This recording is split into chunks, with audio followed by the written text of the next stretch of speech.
இந்திரா காந்திக்கு கொலை செய்தவர்களுக்கும் சரி, ராஜீவ்காந்தி கொலை செய்தவர்களுக்கும் அவர்களுக்கு வந்து இந்திய ஜனநாயக முறைப்படி வழக்கறிஞர் வைத்துக்கொண்டு அவர்கள் அந்த வழக்கை தடுத்தாட்டுக் கொள்வதற்கு அவருக்கு உரிமை இருக்கிறது.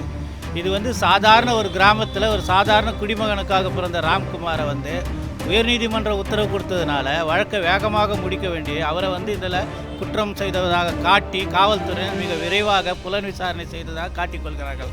அவர்கள் செய்த புலன் விசாரணையை வந்து சரியான புலன் விசாரணை அல்ல. சுவாதியை வந்து சம்பவம் நடந்ததாக சொல்லப்படுகிற 4 நாட்களுக்கு முன்னால் கூட ஒரு நபர் பலமாக தாக்கியிருக்கிறார்.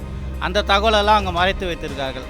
ஆகவே இந்த வழக்கை பொறுத்த வரைக்கும் ராம்குமார் நிரபராதி. அவருக்கு வழக்கறிஞர் வைத்துக்கொள்ள உரிமை இருந்த போதிலும் நேற்று அவரை வந்து வழக்கறிஞர் வைத்துக்கொள்வதற்கு நீதிமன்றம் அனுமதிக்கவில்லை. இப்படி கூறிய வழக்கறிஞர் கிருஷ்ணமூர்த்தி தனது முகநூல் பக்கத்தில் சுமார் 12 மணி நேரத்திற்கு முன்பு சுவாதி கொலை வழக்கில் குற்றவாளியாக கூறப்படும் ராம்குமார் சார்பாக நீதிமன்றத்தில் வழக்காடப் போவதில்லை என்று அறிவித்துள்ளார்.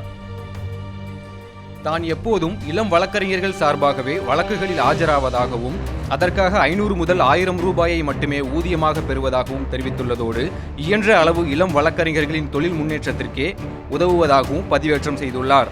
தான் இதுவரை 400க்கும் அதிகமான இளம் வழக்கறிஞர்களுக்கு பயிற்சி தந்துள்ளதாகவும் சட்டக்கல்லூரியில் வகுப்பெடுப்பதாகவும் தெரிவித்துள்ள கிருஷ்ணமூர்த்தி தான் வாழும் வண்ணாரப்பேட்டை பகுதியில் இஸ்லாமிய பெண்களின் நலனுக்காக பல வழக்குகளை நடத்தியுள்ளதாகவும் தெரிவித்துள்ளார்.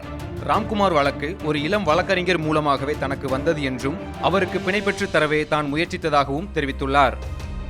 தான் எப்போதும் தலித் மற்றும் பழங்குடியினரின் உரிமைக்காக போராடும் குணம் கொண்டவர் என்று கூறியுள்ள கிருஷ்ணமூர்த்தி ராம்குமார் அப்படி ஒரு அடிநிலை சமூகத்தைச் சேர்ந்தவர் என்றும் தெரிவித்துள்ளார். தனது குடும்பத்தின் முதல் மருமகன் பார்ப்பன வகுப்பைச் சேர்ந்தவர் என்று கூறும் வழக்கறிஞர் கிருஷ்ணமூர்த்தி சட்ட சிக்கல் மட்டுமே ராம்குமார் வழக்கிலிருந்து தான் வெளியேறுவதற்கு ஒற்றை காரணம் என்றும் கூறியுள்ளார். சுவாதி மரணித்த போது வழக்கறிஞர் கிருஷ்ணமூர்த்தி கோவிந்தராஜலு தற்காலங்களில் பெண்கள் பலர் முகநூலுக்கு அடிமையாகி உள்ளனர் என்றும் முகநூல் என்ற பேயுடன் நேரத்தை செலவு செய்ய தனிமையை விரும்புகின்றனர் என்றும் இதன் விளைவு கொலையில் முடிகிறது என்றும் தெரிவித்திருந்தார். கழுத்தறுபட்ட ராம்குமாருக்கு மருத்துவம் பார்த்தபோது அதற்கு எதிர்ப்பு தெரிவிக்க யாரும் இல்லாத நிலையில் ராம்குமாருக்கு பிணை மனு தாக்கல் செய்த வழக்கறிஞர் மீது மட்டும் ஏன் இத்தனை தாக்குதல் என்றும் மற்றொருவர் தனது கருத்தை தெரிவித்துள்ளார். கபீஷ் பாலகிருஷ்ணனுடன் அருண் மாணிக்கம், ரெட்பிக்ஸ் நியூஸ்.